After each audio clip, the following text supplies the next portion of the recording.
avant de corriger ensemble cette dictée, fais quelques petits exercices qui sont notés au tableau.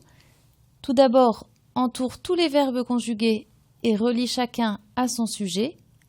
Ensuite, tu analyseras les verbes conjugués des 2 dernières phrases. Cela représente 5 verbes. C'est à partir de « c'est que ce matin-là, Simon était venu ». Et troisièmement, recopie les 10 mots soulignés et indique pour chacun sa nature. Donc pour cela, prends un stylo et une règle et souligne les 10 mots suivants.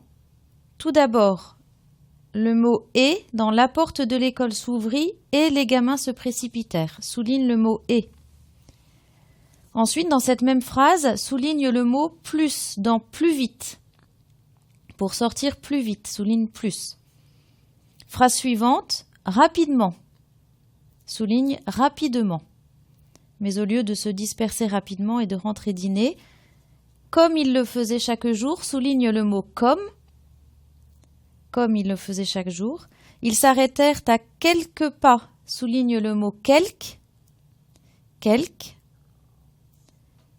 Dans la phrase suivante, Simon était venu à la classe, souligne le mot « à » devant la classe. Dans la phrase suivante encore, dans leur famille, souligne « dans » et ensuite souligne « leur », dans et leur. Un petit peu plus loin, dans la même phrase, les mères la traitaient entre elles avec une sorte de compassion, souligne la devant traitait. Et enfin, un petit peu plus loin dans cette dernière phrase, souligne méprisante. Méprisante. Voilà, maintenant, prends le temps de faire ces 3 exercices.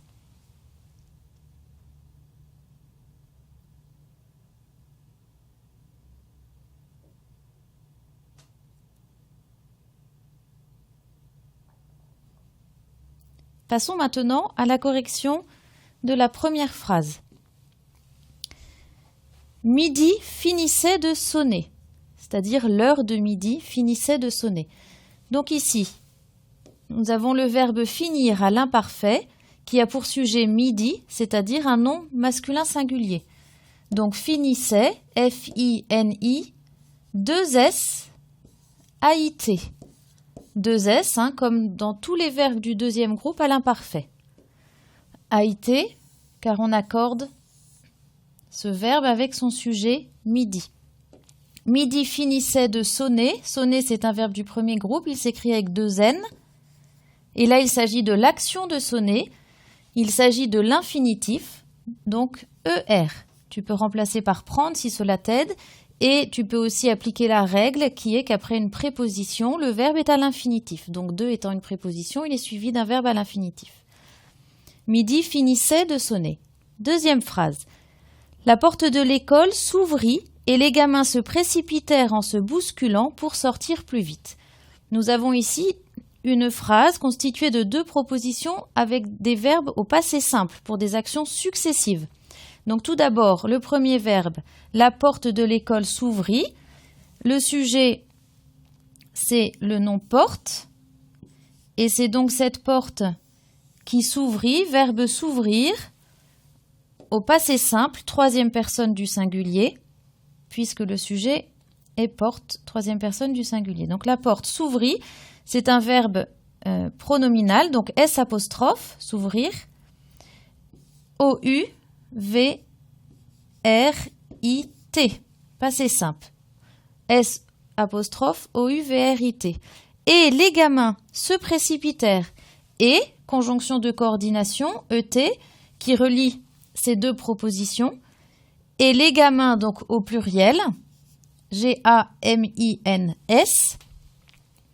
les gamins se précipitèrent, donc ici c'est encore un verbe pronominal, se précipiter, donc SE, pronom personnel réfléchi. Ensuite le verbe précipiter, verbe du premier groupe, au passé simple, mais cette fois-ci il a pour sujet gamin qui est de la 3e personne du pluriel. Donc se précipitèrent, P-R-E, accent aigu, C-I, P-I, et la terminaison passé simple, troisième personne du pluriel, E accent grave, R, E-N-T. J'entoure ce verbe et je le relie à son sujet gamin. Se précipitèrent en se bousculant pour sortir plus vite. Alors ici, en se bousculant, c'est le verbe se bousculer au participe présent. Donc, bousculant, B-O-U-S, C-U, bousculant, L-A-N-T, A-N-T, terminaison du participe présent. Et devant, le pronom personnel réfléchi, se. Pour sortir plus vite, sortir est un verbe du troisième groupe en IR, c'est l'infinitif. Pour sortir plus vite, l'adverbe plus, P-L-U-S. Voilà, donc dans cette phrase, il y avait deux verbes conjugués au passé simple pour exprimer des actions successives. Je passe à la troisième phrase. Mais au lieu de se disperser rapidement et de rentrer dîner comme ils le faisaient chaque jour, ils s'arrêtèrent à quelques pas, se réunirent par groupe et se mirent à chuchoter. Voici une longue phrase qui comporte 4 verbes conjugués. Donc allons-y progressivement. Alors, mais au lieu de se disperser rapidement et de rentrer dîner. Voici de nombreuses précisions que nous donne le narrateur avant d'arriver à un verbe conjugué. Donc, au lieu de se disperser rapidement. Donc, au lieu, c'est A-U, plus loin, L-I-E-U. C'est une locution adverbiale. Mais au lieu de se disperser, donc là nous avons le verbe à l'infinitif se disperser, verbe pronominal, donc d'abord le pronom réfléchi S-E, et ensuite disperser, D-I-S-P-E-R-S-E-R.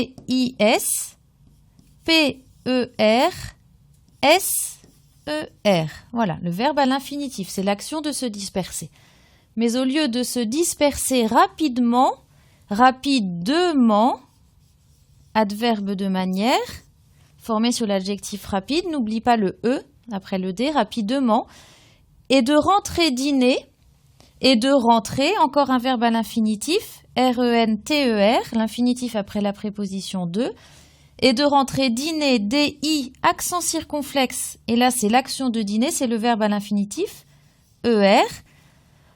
Autrefois, je te rappelle, on employait le verbe dîner pour ce qu'on appelle aujourd'hui le déjeuner. Et de rentrer dîner, comme il le faisait chaque jour. Alors, le pronom il, à qui renvoie-t-il? Est-ce que c'est du singulier ou du pluriel? Ce sont les élèves dont on nous a parlé juste avant. Donc, c'est il au pluriel. I-L-S, les élèves. Il remplace les élèves. Comme il au pluriel, le faisait chaque jour. Faisait, c'est le verbe faire à l'imparfait, troisième personne du pluriel. Donc, attention, F-A-I, hein, ça se dit faisait, ça s'écrit fait. F-A-I-S-A-I-E-N-T. Comme il le faisait chaque jour. Donc ici, c'est le verbe faire qui a pour sujet le pronom il au pluriel qui remplace les élèves. Comme il le faisait chaque jour, ils s'arrêtèrent à quelques pas. Ils au pluriel, ce sont toujours les élèves. S'arrêtèrent, c'est le verbe s'arrêter, S apostrophe. Et s'arrêter au passé simple. A, 2 R, E, accent circonflexe, T, E, accent grave, R, E, N, T. Terminaison du passé simple, troisième personne du pluriel pour les verbes du premier groupe. Donc, ils s'arrêtèrent.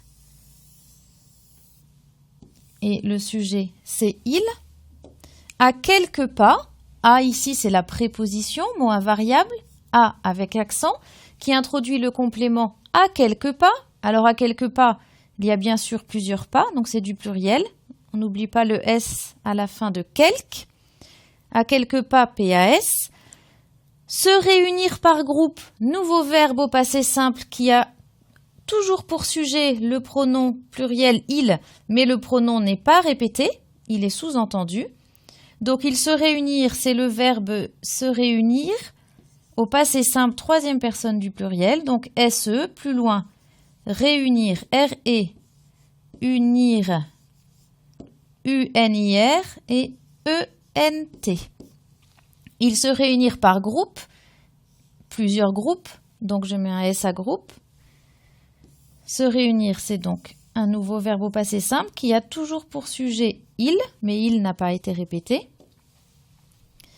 Et se mirent à chuchoter, à nouveau un verbe qui a pour sujet le pronom pluriel il. Se mirent au passé simple, c'est se mettre, c'est le verbe se mettre au passé simple, donc SE, plus loin, M-I-R-E-N-T.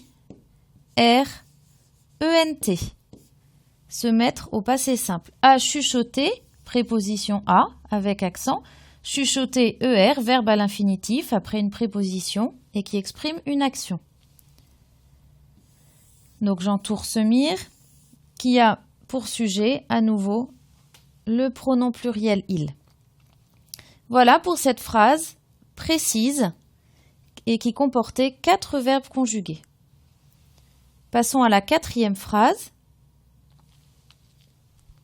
C'est que ce matin-là, Simon, le fils de la Blanchotte, était venu à la classe pour la première fois. Alors aujourd'hui, on ne dirait pas à la classe, on dirait à l'école. Mais ce texte date du 19e siècle. Certains usages étaient un petit peu différents. Donc, c'est que ce matin-là, c'est que, voici le pronom présentatif, donc c'est le CE, qui ici était l'idée devant le est, donc C apostrophe, EST, verbe être au présent, 3e personne du singulier. Ce matin-là, ce déterminant adjectif démonstratif, qui détermine matin, adjectif démonstratif, singulier, masculin singulier, donc CE. Ce matin-là, trait d'union, là, LA avec accent. Il y a le ce et tiré là qui fonctionnent ensemble. C'est un pronom démonstratif qui est en 2 mots. Ce matin-là, Simon, le fils de la Blanchotte. Donc le fils de la Blanchotte, c'est un groupe de mots qui vient préciser qui est Simon. Était venu à la classe pour la première fois. Donc, qui était venu, c'est Simon. Le sujet ici, c'est Simon. Et il fait l'action de venir, qui est exprimée ici au plus que parfait. Était venu, c'est du plus que parfait. Nous avons d'abord l'auxiliaire à l'imparfait, était, E-T-A-I-T. Et ensuite, le verbe venir au participe passé, donc V-E-N-U. Et comme c'est du masculin singulier, nous n'avons rien à mettre à la fin du participe passé. Simon était venu à la classe pour la première fois, premier adjectif qui qualifie fois, féminin singulier, donc première I-E accent grave R-E, adjectif qualificatif au féminin singulier, et fois, une fois, 2 fois, 3 fois, C-F-O-I-S. Donc ici, nous avons 2 verbes conjugués, est qui a pour sujet ce, et était venu, verbe venir à un temps composé au plus que parfait, qui a pour sujet Simon. Je passe à la 5e phrase. Tous avaient entendu parler de la Blanchotte dans leur famille. Corrigeons déjà cela, le début de la phrase jusqu'au point virgule. Tous avaient entendu. Donc nous avons comme sujet un pronom indéfini pluriel, tous, T-O-U-S, qui est le sujet du verbe qui suit, tous avaient entendu parler. Alors, avaient entendu, c'est le verbe entendre, à un temps composé. Avait, c'est l'imparfait de l'auxiliaire avoir, donc ici, c'est du plus que parfait. Tous avaient, A-V-A-I, 3e personne du pluriel, donc E-N-T, A-V-A-I-E-N-T, c'est l'auxiliaire avoir, à l'imparfait, et entendu, c'est le participe passé du verbe entendre, entendu, E-N, T-E-N-D-U, voilà, ils avaient entendu. Voici le premier verbe conjugué. Son sujet, c'est tous. Ils avaient entendu parler. Tu peux remplacer par prendre si cela t'aide. C'est l'infinitif, ER, c'est l'action de parler. Ils avaient entendu parler de la Blanchotte Dans leur famille, quand on dit leur famille, leur détermine famille et il s'agit de plusieurs familles. Il y a plusieurs élèves et plusieurs familles. Donc ici, famille est au pluriel et son déterminant possessif, leur, est également au pluriel. L-E-U-R-S. Ils avaient entendu parler de la Blanchante dans leur famille. Et ensuite, j'ai mis 3 petits points entre crochets parce que j'ai supprimé un petit passage du texte de Maupassant qui était un petit peu trop difficile à orthographier. Le reste est exactement le texte, donc on continue. Les mères la traitaient entre elles avec une sorte de compassion. Les mères, donc les mères de famille, les mères M-E accent grave R-E-S, la traitaient entre elles. C'est qui cela? La, c'est la Blanchotte, c'est pour ne pas répéter la Blanchotte. Donc la est un pronom personnel qui remplace la Blanchotte pour éviter la répétition. Et ensuite, nous avons le verbe traiter qui est au passé simple et qui a pour sujet les mères. Donc la traitait à l'imparfait, T-R-A-I, T-A-I-E-N-T. Verbe traiter à l'imparfait. J'entoure le verbe et son sujet, c'est mères au pluriel. Elle la traitait entre elles. Un elle ici renvoie aux mères, donc féminin pluriel. E-2-L-E-S, entre elles. Avec une sorte de compassion. Dans compassion, il y a le radical passion qui s'écrit P-A-2-S-I-O-N. Et devant, le suffixe C-O-M, compassion, qui signifie en fait ensemble. C'est un préfixe, pardon, qui signifie ensemble. Donc, compassion, C-O-M, c'est souffrir avec la compassion. C-O-M, P-A-2-S-I-O-N. Donc, si tu sais écrire passion, ensuite, tu sais écrire compassion avec le M devant le P. Donc, une sorte de compassion un peu méprisante. Donc ici, méprisante, c'est un adjectif qualificatif qui qualifie la compassion. Et compassion est un nom féminin. Donc méprisante, ça vient du nom mépris, M-E-P-R-I. Donc ça, c'est le nom commun, le mépris. Et l'adjectif qualificatif, il s'obtient en ajoutant le suffixe A-N-T-E. Une sorte de compassion un peu méprisante qui avait gagné les enfants. Alors, nous avons ici un verbe à un temps composé. Avait gagné, c'est le verbe gagner à un temps composé. Tu entends bien l'auxiliaire avait qui est à l'imparfait. Donc ici, c'est le verbe gagner au plus que parfait. Quel est le sujet de avait gagné? C'est important de le savoir pour l'accorder correctement. Qui est-ce qui avait gagné les enfants? Eh bien, c'est cette sorte de compassion. Le sujet, c'est le nom sorte, qui est complété ensuite par une sorte de compassion. Donc le sujet, c'est le nom sorte. Et ça, c'est le sujet, en fait, c'est le sujet logique. Et le sujet grammatical, c'est le pronom relatif qui. Donc pour savoir comment faire l'accord, il faut bien savoir quel est l'antécédent de qui. Donc, et c'est sorte. Donc troisième personne du singulier. Qui avait gagné, je l'écris donc à la troisième personne du singulier. Avait, A-V-A-I-T.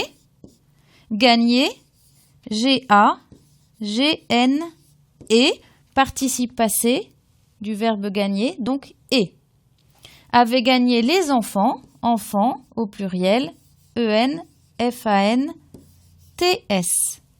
Voilà. Alors, revenons sur la fin de la phrase qui était grammaticalement un petit peu plus difficile. Donc le verbe c'était avait gagné, au plus que parfait, et il a pour sujet grammatical le pronom relatif qui remplace l'antécédent sorte. Voilà, donc c'était troisième personne du singulier. Voilà la correction de la dictée terminée. Prends le temps de revenir sur les passages que tu aurais besoin de vérifier.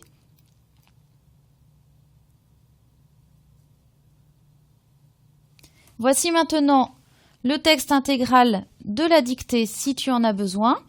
Tu peux t'arrêter un instant dessus.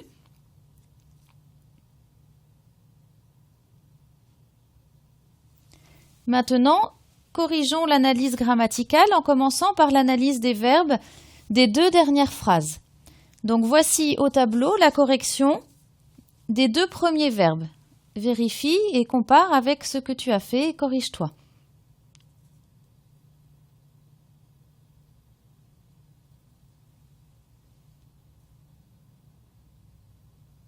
Voici les verbes suivants.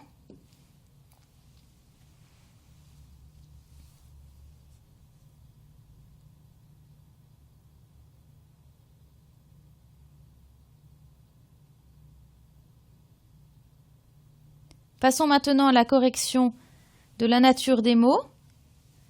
Voici la nature des 3 premiers mots.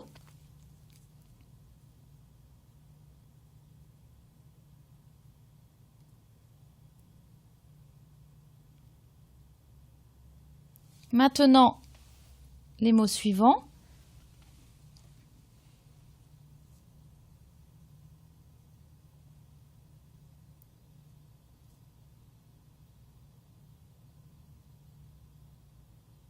Et enfin, les derniers mots à analyser.